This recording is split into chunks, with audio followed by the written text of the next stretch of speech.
Pertemuan antara Presiden Joko Widodo dengan Ketua Umum Partai Nasdem Surya Paloh di Istana Minggu kemarin masih menjadi perbincangan hangat. Muncul berbagai anggapan apakah akan ada koalisi. Presiden Jokowi bilang pertemuan ini menjadi awal yang baik untuk menyatukan semua pihak.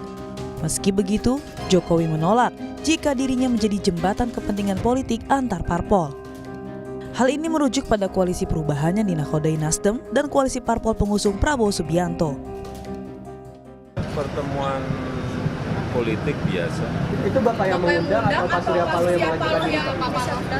Saya kira dua-duanya tidak perlu lah harus siapa yang mengundang siapa yang nggak perlu. Yang paling penting memang ada pertemuan dan itu akan sangat bermanfaat bagi perpolitikan kita, bagi negara, saya kira. Yang paling penting itu. PDIP yang siap untuk jadi ya, ditanyakan aja kepada beliau-beliau yang ada di PDI Perjuangan. Pak, ajakan kalau Bapak harapan ke Pak Surya Paloh kepada Nasdem apa sih Pak? Ini baru awal-awal. Tapi itu sebetulnya saya itu hanya menjadi jembatan. Yang paling penting kan nanti partai-partai lah. Sementara, calon presiden yang diusung Partai Nasdem, yaitu Anies Baswedan, merespon jika pertemuan Surya Paloh dengan Jokowi tidak merubah sikap Partai Nasdem dan tetap konsisten dalam koalisi perubahan serta tidak ada pergeseran apapun. Anies menegaskan pertemuan Jokowi Paloh adalah hal yang biasa-biasa saja.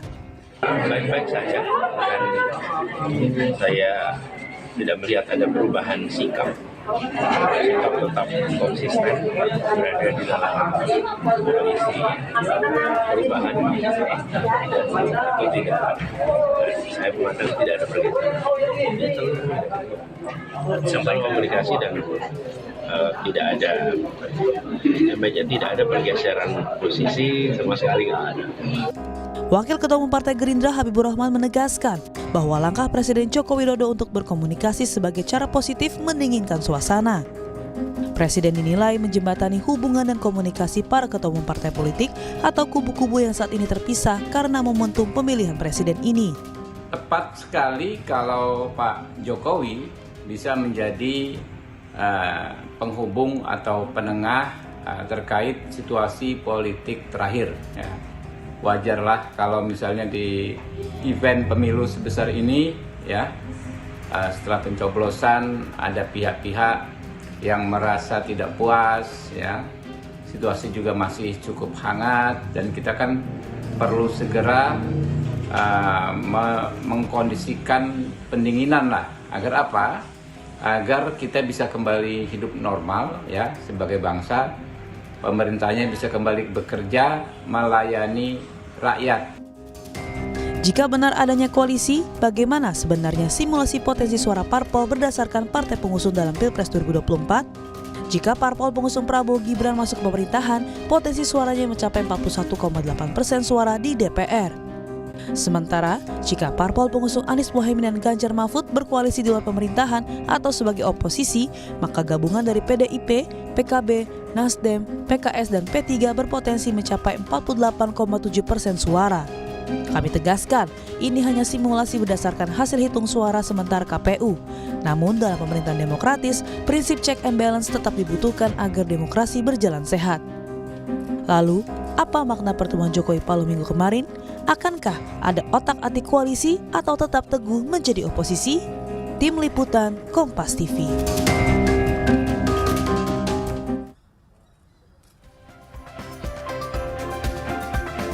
Saudara, pertemuan antara Ketua Umum Partai Nasdem Surya Paloh dengan Presiden Joko Widodo di Istana pada hari Minggu malam kemarin disinyalir akankah menjadi langkah Partai Nasdem untuk berkoalisi.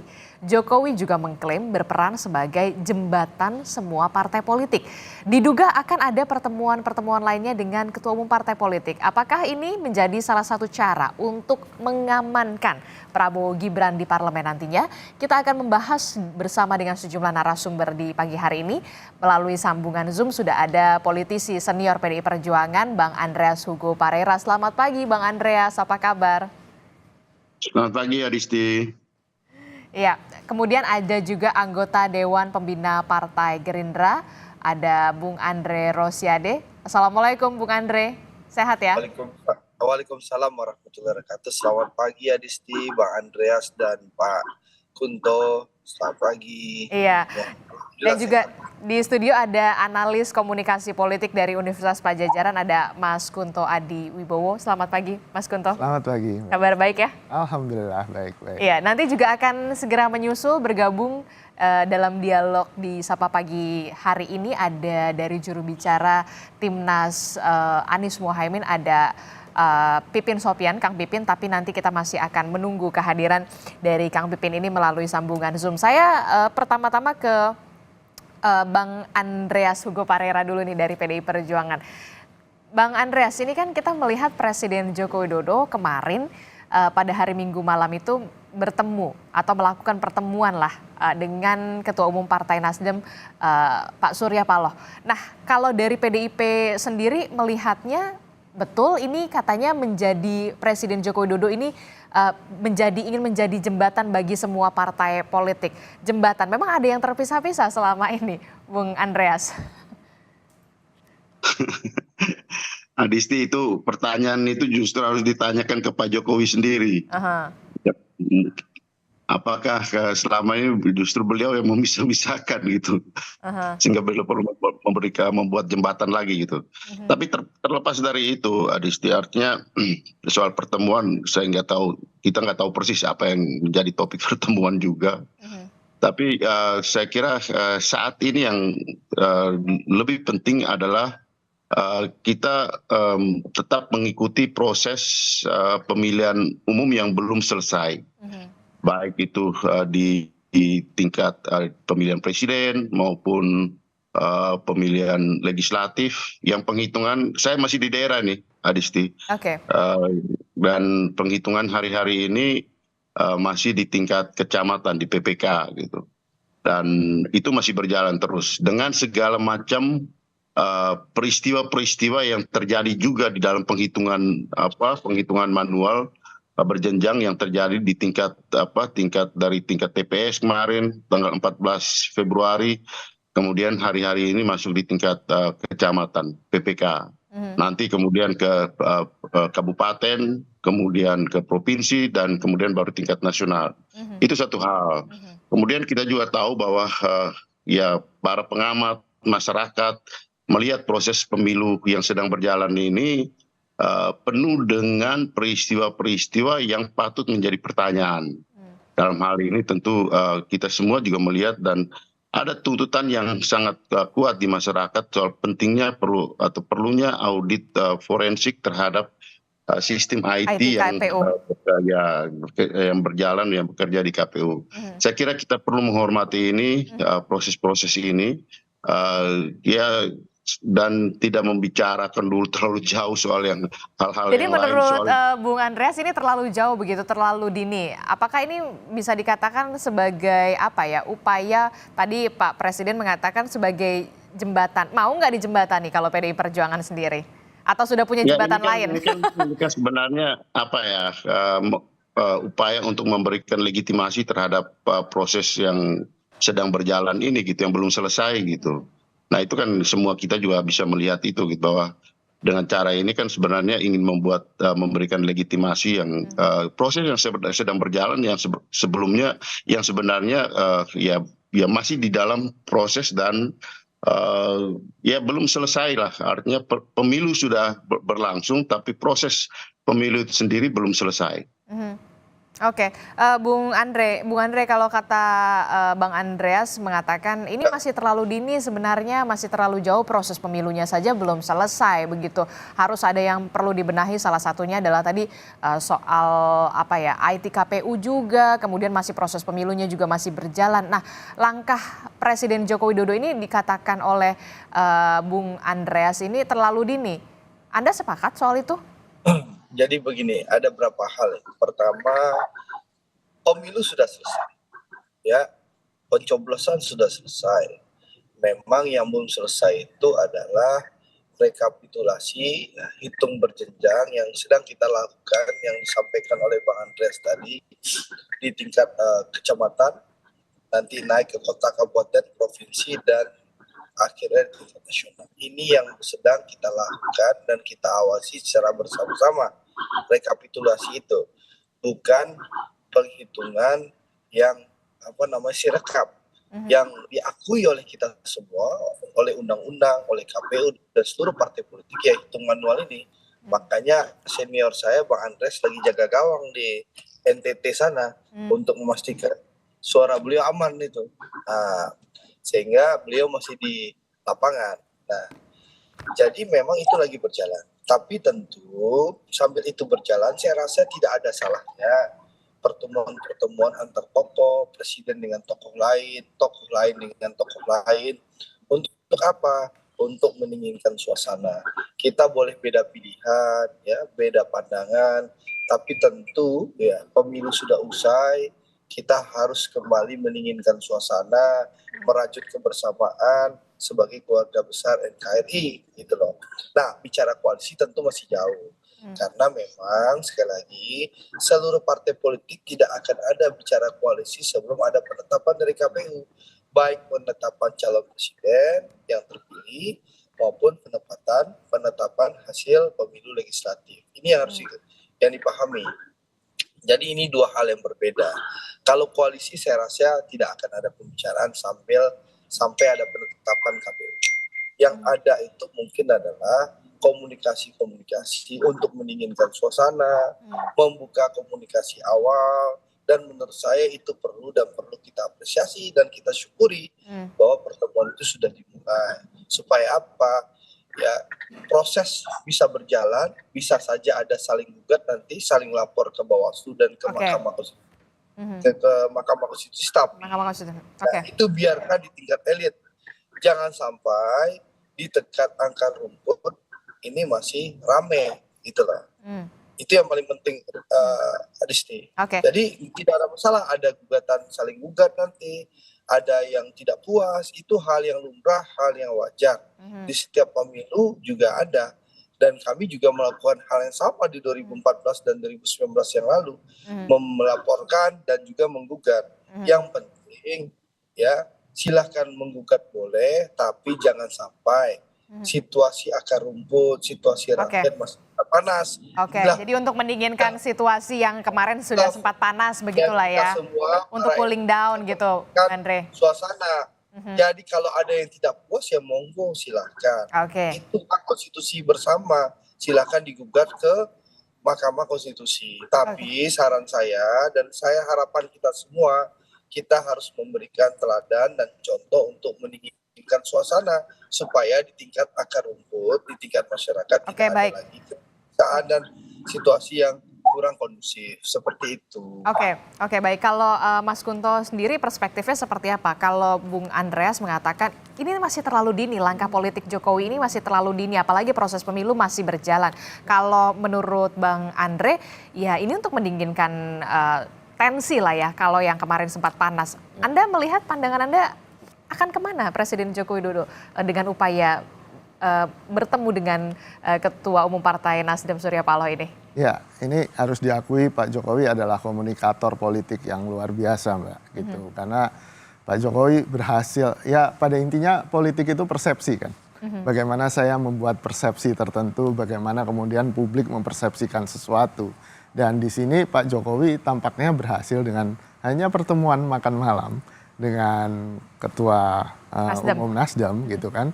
Kita sudah berspekulasi nih tentang banyak hal kan gitu. Mulai dari koalisi. Betul. Dan bisa jadi semuanya benar. Bisa jadi semuanya benar, tapi bisa jadi ini hanya smoke screen lah istilahnya. Hanya semacam ya pembentukan persepsi tertentu gitu. Tujuannya? Ya ada beragam. Satu kata Bang Andre kan mungkin cooling down bahwa ada dua tokoh yang sudah bertemu dari kubu yang berbeda mungkin, atau mungkin Pak Presiden bilang menjembatani, itu kan semacam cooling down. Atau kemudian bisa jadi soal koalisi atau akomodasi seperti yang ditulis oleh Kompas hari ini gitu. Tapi walaupun itu terlalu lama kan tidak ada salahnya kemudian menyicil dari awal gitu kan. Lalu juga bisa jadi soal kemarin kan kalau tidak salah Pak Ganjar Pranowo membuat pernyataan tertulis kan tentang bahwa kemungkinan PDIP akan mendorong hak angket, tolong saya dikoreksi kalau saya salah gitu kan. Nah ini sangat mungkin ini juga ke sana karena kalau PDIP kemudian bisa merangkul partai-partai koalisi di 03 dan 01, itu sangat mungkin ya sudah mencukupi menjadi mayoritas untuk kemudian jadi hak angket tentang kecurangan pemilu gitu. Dan itu dampaknya apa? Ya tentu saja akan ada dinamika politik yang sangat tinggi dan tensi politik yang tinggi, apalagi ini kan di masa-masa injury time ya Mbak ya, gitu. Apalagi sekarang penghitungan dan rekapitulasi belum selesai. Jadi sangat mungkin ini akan ada dua fokus bagi politisi yang ada di Senayan gitu kan. Satu ngawasin suaranya di dapil, satunya harus istilahnya berstrategi dan kemudian berkonsolidasi untuk pertemuan-pertemuan soal hak angket ini. Jadi ada banyak hal yang kemudian bisa jadi mempertinggi tensi politik di Indonesia gitu Mbak. Nah itu yang kemudian masih menjadi pertanyaan kita semua sebenarnya. Betul. Nah kalau soal tadi kan Pak Presiden sudah menyampaikan kemarin menjembatani semua partai politik. Nah ini permasalahannya kemudian jembatan, memang ada yang misah-misah atau ada yang buat jembatan baru sebenarnya kalau Mas Kunto melihatnya?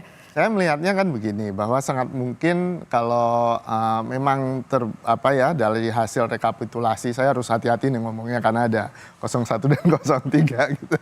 Dari perhitungan rekapitulasi itu ternyata benar pemenangnya adalah 02, itu sangat mungkin akan menggunakan cara berpolitik Pak Jokowi juga gitu, merangkul semua gitu kan. Akan ada koalisi yang gemuk. Nah ini kan kalau dari hitung-hitungan politik kan jadi begini ya Mbak ya, siapa yang masuk duluan ke koalisi, siapa yang datang belakangan ke koalisi ini nanti akan menentukan istilahnya ya konsensi atau bentuk-bentuk insentif yang diterima oleh partai politik gitu. Jadi kan kalau sekarang wah Nasdem udah ketemu nih gitu kan, pasti partai-partai yang lain mungkin juga akan berhitung, berpikir, dan kemudian mengkalkulasi ke peluang-peluang politiknya ke depan untuk membentuk koalisi besar. Namun tentu saja ini hanya spekulasi kan Mbak, gitu. Sepenuhnya hanya Pak Jokowi yang tahu kenapa harus. Ya, kalau menurut saya nggak ada semacam pertemuan yang sangat strategis besar. Karena kalau strategis besar pasti nggak akan disiarkan, ya nggak akan dibuka ke publik gitu kan, sifatnya tertutup. Tapi ini kan jadi dibuka makan malam gitu kan, ya menurut saya ini semacam tadi pembentukan persepsi publik, tapi silahkan publik mempersepsinya macam-macam gitu, dan itu mungkin akan satu bisa jadi cooling down tadi karena ada banyak hal yang harus diperbincangkan publik, tidak hanya soal rekapitulasi. Oke, sudah bergabung juga bersama kita ada juru bicara dari Partai Keadilan Sejahtera yang juga merupakan juru bicara dari Timnas Amin, betul Kang Pipin? Kang Pipin, assalamualaikum Kang Pipin, kita ketemu lagi. Waalaikumsalam, Mbak Adisti, siap hadir. Ya, Kang Pipin, ini jadi sudah ada penjelasan dari rekan koalisi Anda dari Partai Nasdem. Jadi sebenarnya bahas apa bersama dengan Presiden Joko Widodo? Sudah ada penjelasan itu? Ya itu masih mungkin silaturahim biasa dan menurut kami sah-sah saja. Jadi itu haknya setiap partai politik untuk berkomunikasi dengan siapapun. Tapi bagi kami komunikasi silakan, tetapi tidak boleh kompromi terhadap praktek-praktek kecurangan, pelanggaran yang dilakukan ketika pemilu. Itu poin utamanya. Jadi bagi kami monggo siapapun boleh silaturahim, boleh untuk berkomunikasi sekalipun dengan presiden, tetapi tidak boleh ada kompromi terhadap praktek-praktek kecurangan dan pelanggaran di saat pemilu kemarin. Dan kami sangat berharap bahwa komunikasi itu dijalin untuk mempertegas sikap. Yang kami pahami saat ini adalah bahwa memang sudah ada kesepakatan antara PKS, Nasdem, PKB bersama dengan Amin untuk bersama-sama konsisten di garis perubahan ini. Jadi itu sebetulnya, dan kita sangat sampai saat ini menanti bagaimana keputusan dari KPU. Belum ada keputusan resmi kecuali memang keputusan Mas Bowo ya atau dan teman-teman yang lain dari lembaga survei terkait dengan berapa hasil quick count. Hasil quick count tidak menjadi hasil yang resmi bagi kita, tetapi kita akan menunggu. Dan saat ini semua pihak terutama saksi-saksi kami saat ini masih berjibaku siang malam menginput data, menjaga, memastikan tidak ada garong yang mengambil hak rakyat ketika proses penghitungan. Jadi sebetulnya ini masih masa-masa rentan bagi kita semua bahwa ketika suara rakyat sudah diputuskan, sudah ditentukan 14 Februari kemarin, mereka sudah mencoblos, tetapi banyak saat ini upaya untuk jual beli suara, upaya untuk menaikkan, menggelembungkan suara dan sebagainya. Jadi sekali lagi kami berharap bahwa silaturahim monggo tapi tidak boleh kompromi terhadap proses ketika ada kecurangan, ada pelanggaran yang dilakukan oleh siapapun, termasuk oleh pimpinan negara ketika menggunakan politisasi bansos sebagai bagian dari strategi kampanye, kemudian politisasi aparatur sipil negara, para penegak hukum untuk mengintimidasi dan sebagainya. Dan juga terakhir adalah yang kami harus sampaikan, ini mungkin diakui oleh banyak kalangan, money politik yang terstruktur, sistematis dan masif terjadi pada hari H, saya kira itu harus diungkap dan menjadi PR kita. Jadi jangan sampai pertemuan-pertemuan elit itu menihilkan, menegasikan kecurangan dan pelanggaran yang terjadi secara terstruktur, sistematis dan masif. Jadi Anda ingin menegaskan bahwa koalisi Anies Muhaimin ini sampai saat ini masih solid. Tapi sudah ada penjelasan resmikah dari Partai Nasdem, pertanyaan saya kepada PKB dan juga PKS sebagai rekan koalisi? Ya, kemarin sebetulnya sudah ada pertemuan antara sekjen partai, ketiga partai, kemudian membahas bagaimana tentang lebih banyak bahasannya adalah terkait dengan hasil suara, rekapitulasi, dan pengumpulan data-data kecurangan dan pelanggaran yang terjadi sebelum pemilu, saat pemilu, dan pasca pemilu. Jadi fokusnya memang ke sana. Oke, berarti belum ada penjelasan soal pertemuan Pak Surya Paloh dengan Presiden Joko Widodo dong dari Partai Nasdem sendiri? Ya, selama ini yang jelaskan lebih banyak tadi silaturahim biasa, kemudian makan malam, dan mungkin itu sebagai simbolik untuk silaturahim, tetapi kita tidak tahu hasil seperti apa yang dilakukan kedua belah pihak. Tetapi lagi-lagi kami harus sampaikan bahwa Timnas Amin, wabil khusus kami dari PKS, saat ini fokus untuk mengawal suara di masing-masing tahapan. Oke, baik. Itu tadi penjelasan dari Kang Pipin lah ya, kalau mengatakan saat ini masih fokus soal tahapan proses pemilu begitu ya. Nah, Bung Andreas, ini kan tadi Mas Kunto menyatakan bahwa memang benar, saya baru saja melihat di artikel-artikel online begitu ya. Calon presiden Anda, calon presiden nomor 3, Ganjar, mendorong DPR menggunakan hak angket dugaan kecurangan Pilpres 2024.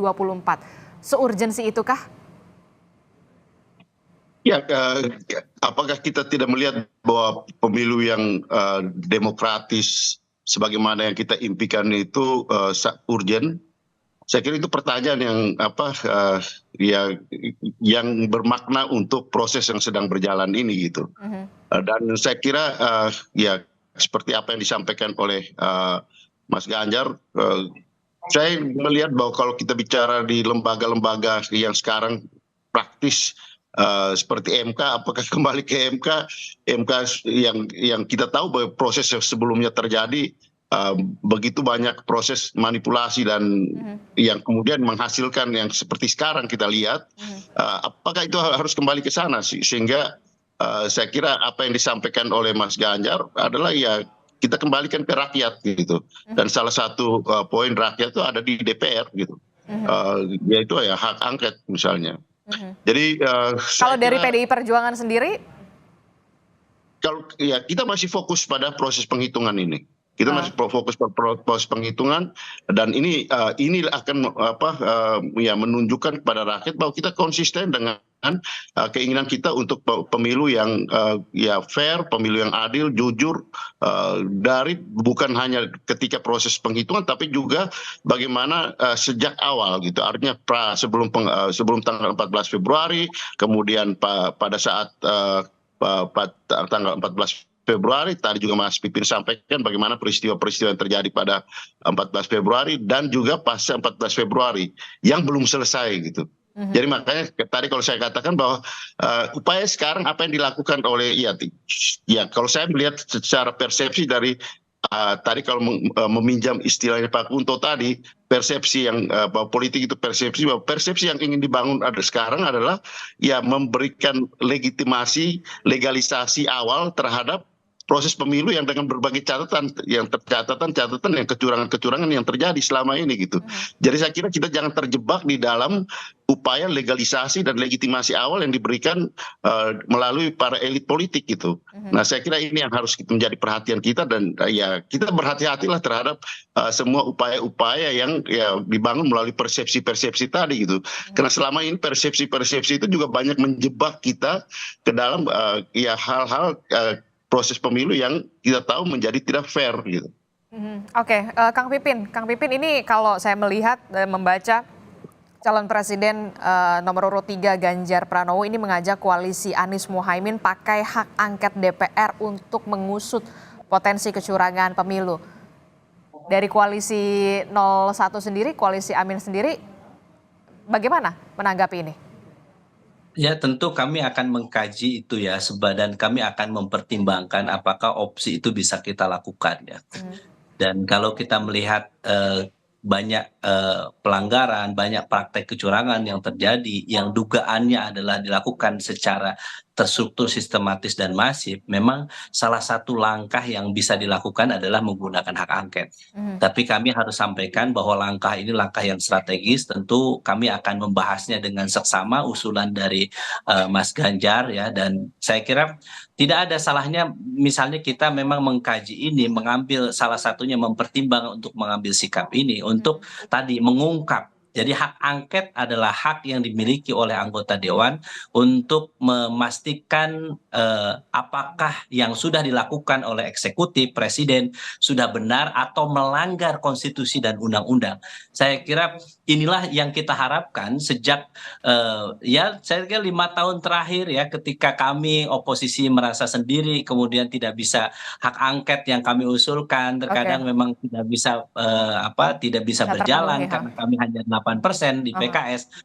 Dan saya kira upaya ketika ada kecurangan, ada pelanggaran, ada proses melawan hukum yang dilakukan oleh siapapun, maka seluruh proses itu bisa dilakukan, termasuk hak angket.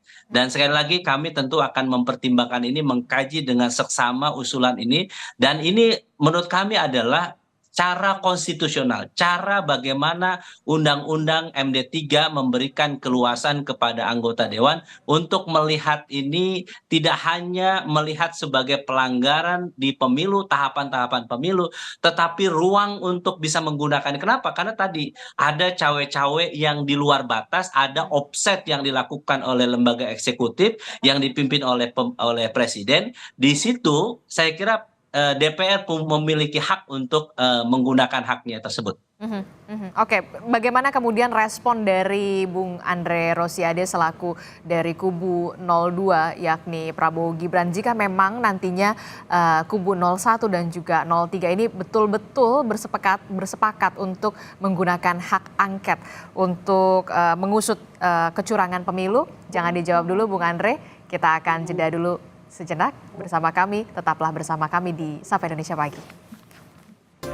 Terima kasih Anda masih bersama kami di Sapa Indonesia Pagi. Saudara, kita masih membahas soal politik ala jembatan Presiden Joko Widodo. Apakah ini merupakan upaya untuk mengamankan pemerintahan Prabowo Gibran ataukah kemudian ada upaya-upaya lain dan maksud lain gitu ya. Kita masih membahasnya bersama dengan ada dari PDI Perjuangan Bung Andreas Hugo Parera, dari Partai Gerindra ada Bung Andre Rosiade, dari PKS ada Kang Pipin, dan juga ada dari Mas Kunto ya dari Universitas Padjadjaran. Nah, Bung Andre gimana nih kalau betul-betul akan terrealisasi hak angket ini dari koalisi 01 dan juga 03. Merasa khawatir nggak? Terancam nggak nih? Jadi begini Adisti.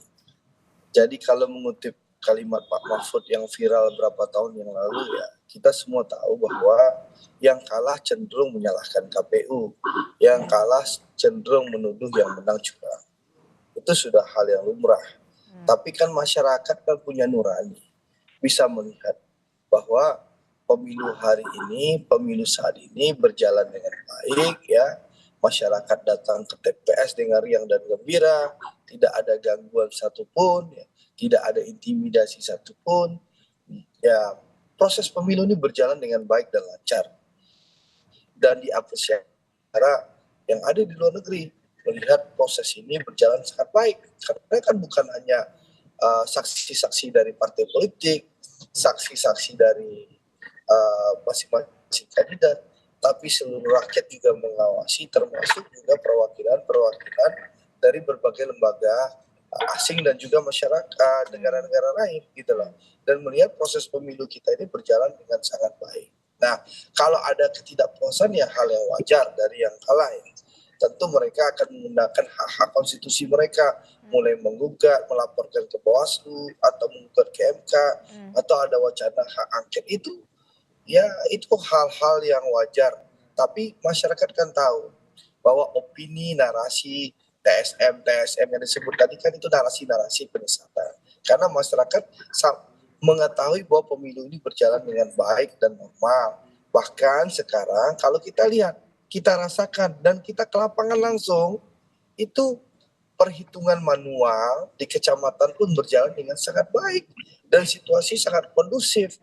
Kalau ada yang dibilang oleh Pipin tadi ada proses penggelembungan. Tapi kan proses penghitungan sekarang lagi dihentikan dulu sementara karena Sirekapnya masih bermasalah, Bung Andre.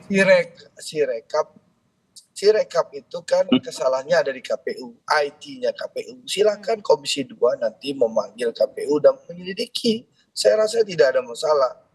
Nah, yang jelas kan perhitungan manual sedang berjalan.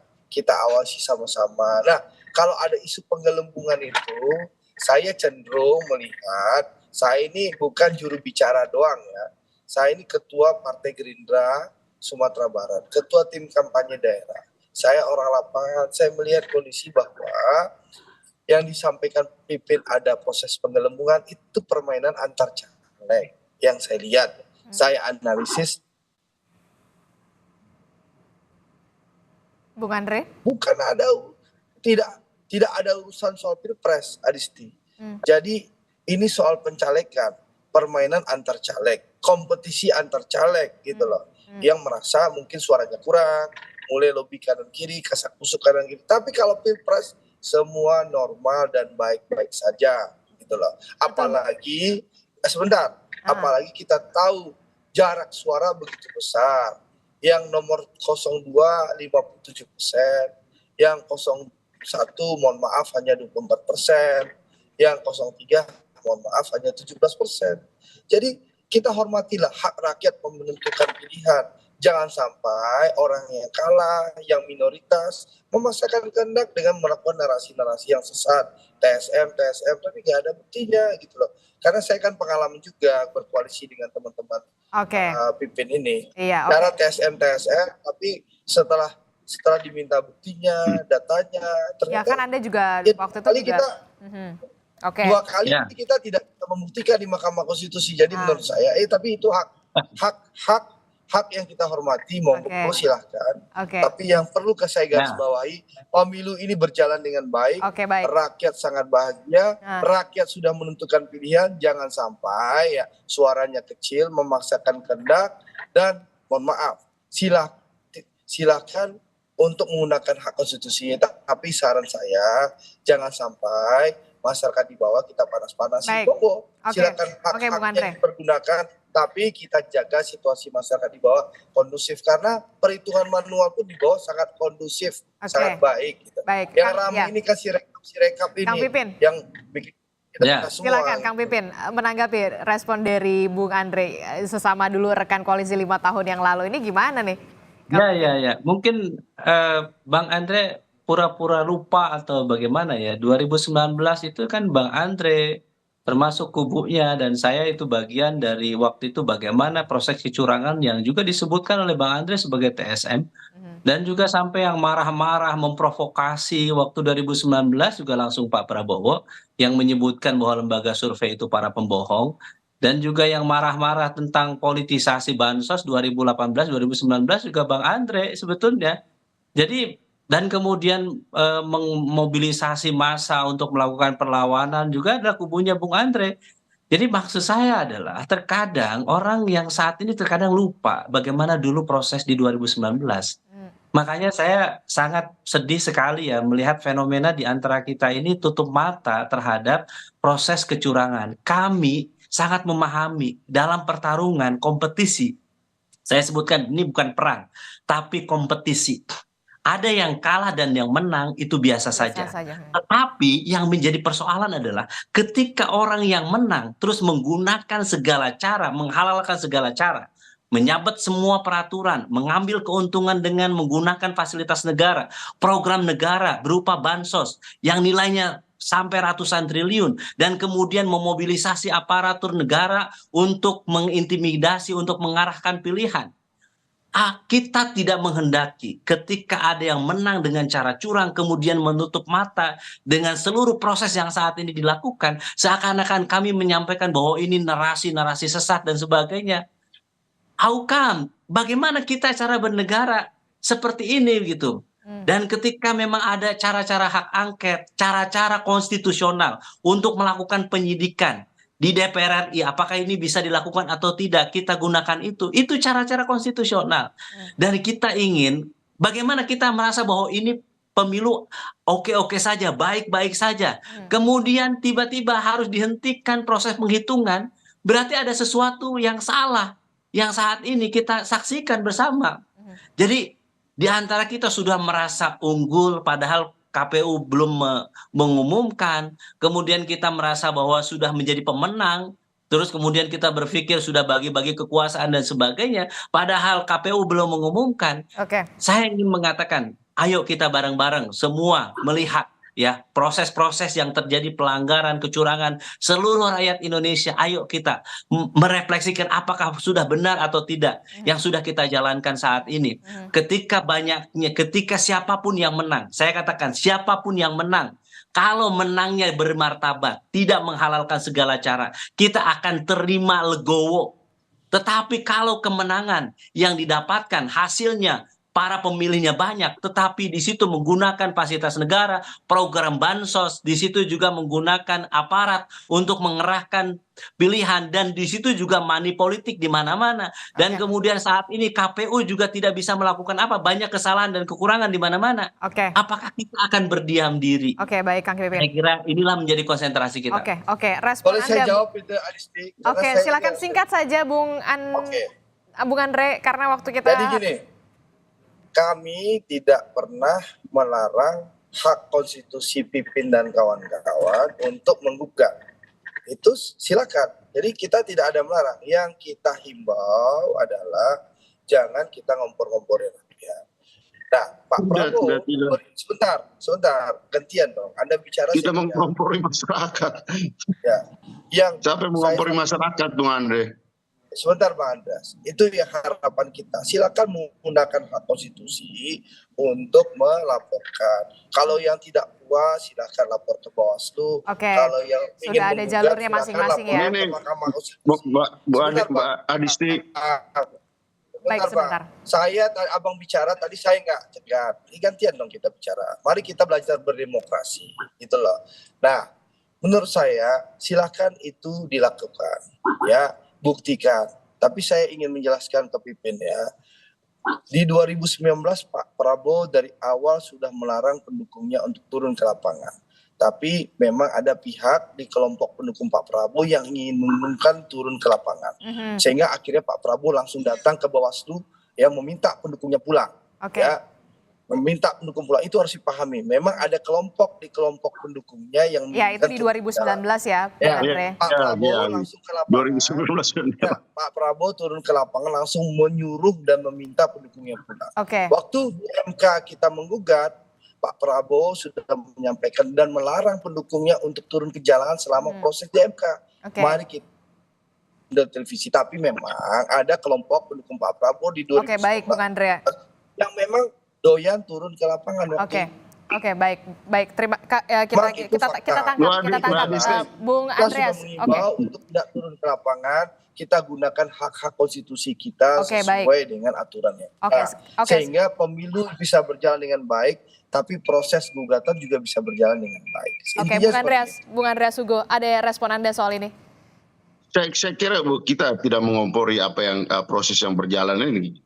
Cuma ya tadi seperti apa yang dikatakan oleh Bung Pipin juga, bahwa ada hal-hal yang dalam catatan peristiwa-peristiwa baik dari sebelum, ketika hari H dan pasca pemilu yang sedang berlangsung dalam proses penghitungan sekarang ini, yang harus menjadi perhatian kita gitu.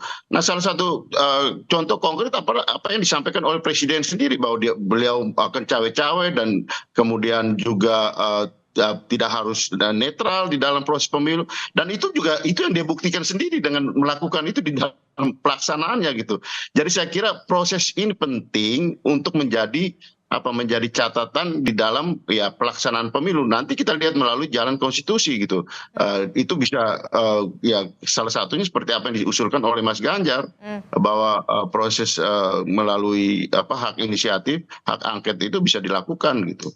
Jadi yang penting adalah kita tidak terlalu pagi memberikan legitimasi, legalisasi terhadap proses yang sedang berjalan ini gitu. Dengan membentuk opini-opini bahwa ada koalisi dan oposisi, karena ketika bicara tentang koalisi dan oposisi adalah pada saat yang sama kita memberikan legalisasi dan legitimasi terhadap proses yang berjalan gitu. Oke. Kalau dari PDI Perjuangan sendiri kan kita melihat ya, di dalam pemerintahan dan di luar pemerintahan itu sama-sama terhormat ya. Kalau dari sikap politik PDI Perjuangan sendiri, kalau saya melihat tak masalah begitu kalau jika nantinya menjadi bagian dari mengawasi pemerintahan, atau seperti apa? Sudah kita tidak bicara dulu soal itu, Mbak Adisti. Karena ketika kita bicara itu adalah kita memberikan legitimasi, legalisasi terlalu dini terhadap proses yang sedang berjalan dengan berbagai catatan tadi gitu. Kita selesaikan dulu itu. Gitu. Oke, baik. Mas Kunto, Anda membacanya seperti apa ini soal perbincangan dari ketiga Bung Andre, Bung Andreas, kemudian Kang Pipin? Apakah kemudian politik jembatan ala Jokowi ini bisa mampu untuk menggerus oposisi, ataukah memang masih terlalu dini sebenarnya? Ya, saya akan ikut mengamini para narasumber kita yang terhormat bahwa proses rekapitulasi sedang berlangsung, jadi kita hormati itu. Belum ada pemenang definitif, belum ada yang kalah, berarti juga belum ada oposisi gitu kan, belum ada koalisi pemerintahan, jadi itu yang harus kita pegang dulu gitu. Tapi kalau untuk mengomentari Pak Jokowi dan pertemuannya dengan Pak Surya Paloh gitu kan, kita kan juga bisa kembali, bahkan Pak Jokowi dan Pak Surya Paloh ketemu terus tiba-tiba wakil presidennya Pak Anies jadi Caimin kan gitu kan. Jadi ada sejarah itu yang kita juga harus pertimbangkan. Dan menurut saya kita tunggu saja, pasti dalam waktu dekat akan ada pertemuan-pertemuan ketum partai gitu kan. Nah, nanti kita dengan presiden? Tidak, mereka saling bertemu. Misalnya apakah nanti Bu Megawati akan ketemu Pak Surya Paloh, nah itu kita tunggu tuh.